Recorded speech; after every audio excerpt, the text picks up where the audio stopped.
ایک طرف جو ہے وہ آپ ڈنڈے کا ماحول دیکھ رہے ہیں، دوسری طرف سیاستدان وہاں پہ کیا کوئی اختلاف کرے گا، کیا کوئی رائے دے گا. بہت سارے لوگوں کا اس حوالے سے خیال ہے کہ یہ جو ہے وہ درست نہیں ہے، وہ اختلاف رکھتے ہیں کہ اس طرح نہیں بیٹھنا چاہیے. لیکن دوسری طرف جو ہے وہ یہ فیسیلیٹیشن کونسل بنائی گئی، اور ایپیکس کمیٹی کا اس آج کا جو اجلاس ہے، یہ اس کو کہا گیا ہے میڈیا کے اندر جو رپورٹس آپ دیکھ رہے ہیں، یہ تعارفی اجلاس ہے باقاعدہ رسمی طور پر.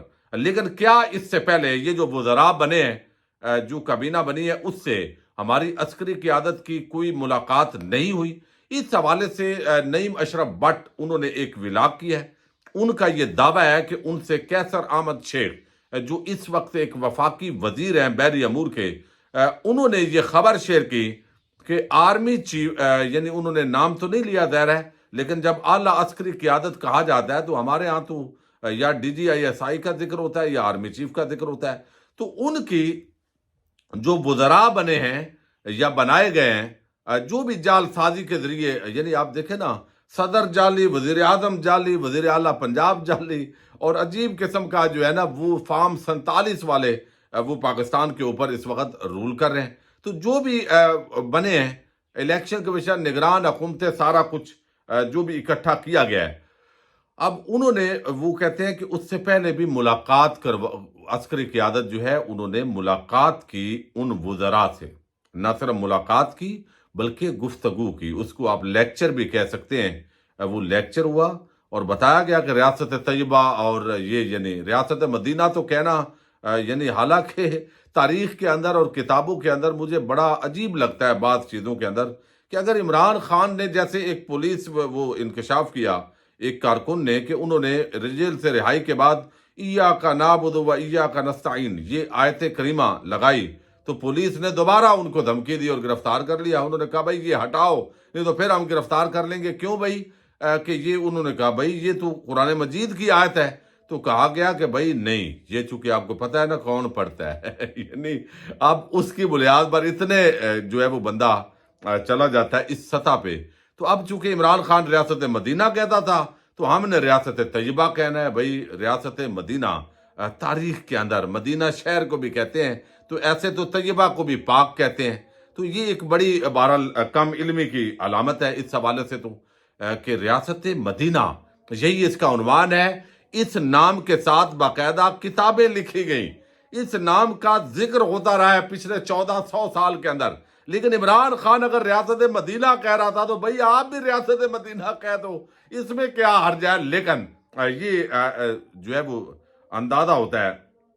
اچھا، اب یہ کمیٹی، وہ کہتے ہیں پہلے بھی اجلاس ہوا، اس کے اندر عسکری قیادت نے لیکچر دیا، گفتگو کی ان وزراء سے، اور یہ ان آفیشیل یعنی پہلے تعارف بھی ہو چکا ہے، ملاقاتیں ایسے ملک کو لے کے چلنا ہے، یہ بھی عسکری قیادت جو ہے اس ملاقات کے اندر بتا چکی ہے. تو اب وزراء سے آج جو ہے وہ رسمی طور پر یہ ایک تعارفی نشست ہے. ایپیکس کمیٹی کا تعارفی اجلاس ہوا ہے. آرمی چیف سمیت عسکری لیڈرشپ اور سیاسی لیڈرشپ اس کے اندر شریک ہوئی ہے. اسپیشل انویسٹمنٹ فیسیلیٹیشن کونسل کی یہ کمیٹی کا اجلاس، جنرل عاصم منیر کی شرکت. یہ سب سے عام خبر ہوتی ہے پاکستان کے اندر کہ آرمی چیف فلاں جگہ جو ہے وہ ذکر ہوتا ہے. حالانکہ دنیا کے جمہوری ممالک کے اندر یہ ایسا نہیں ہوتا، بدقسمتی ہے. لیکن چونکہ جمہوریت ہے نہیں، جمہوریت کا ایک صرف عنوان اور ٹائٹل پاکستان کے اندر چل رہا ہے.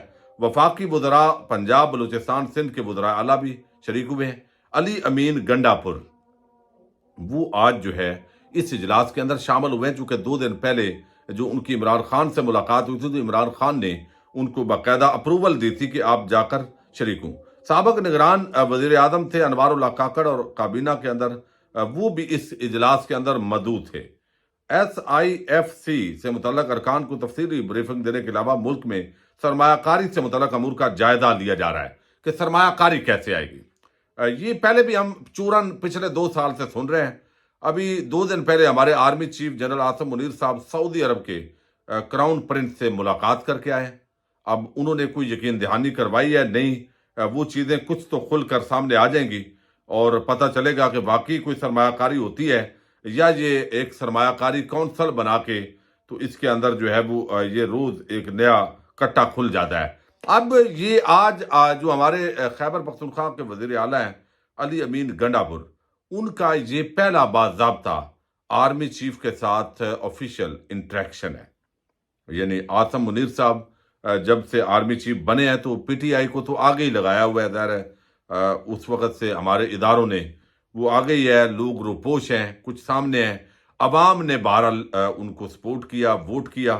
اب ان حالات کے اندر جو ہے وہ اس کمیٹی کے اجلاس کے اندر آج انہوں نے شامل ہونا تھا علی امین گنڈا پور نے، لیکن اس سے پہلے ہی جو ہے وہ بڑا ان کو غصہ ہے کہ آپ ادھر سے وارنٹ نکال رہے ہیں، پھر ہمارے جو لوگ ہیں ان کو آپ گرفتار کر رہے ہیں خیبر پختونخوا کے، کہ پنجاب کے اندر جائیں گے، اسلام آباد میں جائیں گے، ان کو گرفتار کر لیں گے۔ تو یہ جو معاملہ ہے، اگر اس طرح آپ نے چلنا ہے تو ہم آپ کو خیبر پختونخوا کے اندر پھر گرفتار کریں گے، چونکہ مقدمات تو مریم نواز شریف اور آصف زرداری پر بھی ہیں۔ تو انہوں نے یہ اس اجلاس کے اندر جانے سے پہلے یہ جو بیان دیا، یہ بڑا معنی خیز ہے، یہ ایک باقاعدہ ایک رائے کا اظہار ہے۔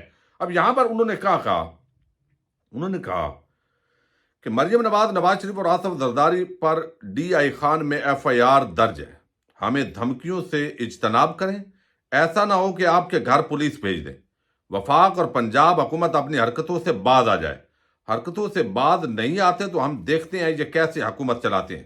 جعلی ایف آئی آر درج۔ اپنے بیان میں علی امین گنڈا پور کا کہنا تھا کہ وفاق اور پنجاب حکومت اپنی حرکتوں سے باز آ جائے، اور وہ کہتے ہیں کہ یہاں پہ مریم نواز شریف اور زرداری کے خلاف جو ہے یہ باقاعدہ طور پر ہم بھی مقدمات درج ہیں اور ان کو گرفتار کریں گے۔ تو یہ جو بیان ہے، آرمی ان کو پتا تھا کہ کل ایپیکس کمیٹی کا فیسیلیٹیشن کونسل کا وہ اجلاس ہے جو سرمایہ کاری کے لیے جو ہے وہ اکٹھے کیے گئے ہیں کہ ہم نے کرنا ہے۔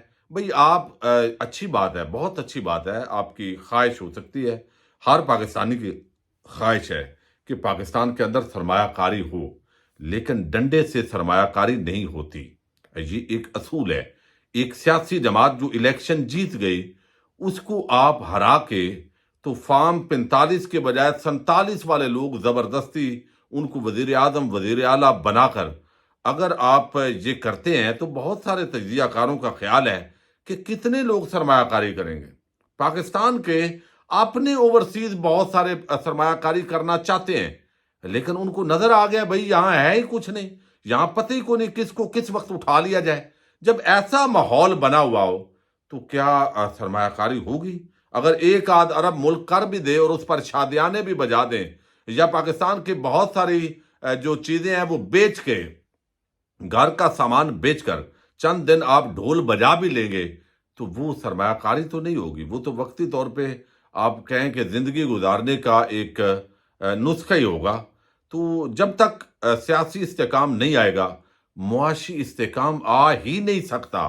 وہ جو بھی ہوگی عارضی ارینجمنٹس ہوں گے، اور سیاسی استحکام کا مطلب یہ نہیں ہے کہ پی ٹی آئی جو ہے وہ اب ہم ڈنڈے کے زور پہ کہیں گے کہ کوئی احتجاج کے لیے نہ نکلے، لہذا بھائی اب امن و امان ہے اور اب سیاسی استحکام ہے۔ نہیں، لوگوں کے ذہنوں کے اندر جو نفرت بھری جا رہی ہے یا نفرت پڑ گئی ہے، اور بھر کون رہا ہے؟ وہ جو ڈکیٹی کر رہے ہیں، جنہوں نے قوم کے مینڈیٹ پر ڈاکہ ڈالا ہے، جنہوں نے پاکستانی عوام کے ووٹ کو جو ہے وہ جوتے کی نوک پہ رکھا ہے، تو وہ لوگ کیا سیاسی یعنی اس طرح کا کام کر کے سیاسی استحکام اور معاشی استحکام آ سکتا ہے؟ تو یہ اصل میں بڑا سوال ہے۔ اچھی بات ہے، آنا چاہیے، ہونی چاہیے سرمایہ کاری، لیکن سوال یہ ہے کہ ہمیں اپنی اداؤں پر غور بھی کرنا چاہیے۔ پاکستان زندہ باد، پاک فوج پائندہ باد۔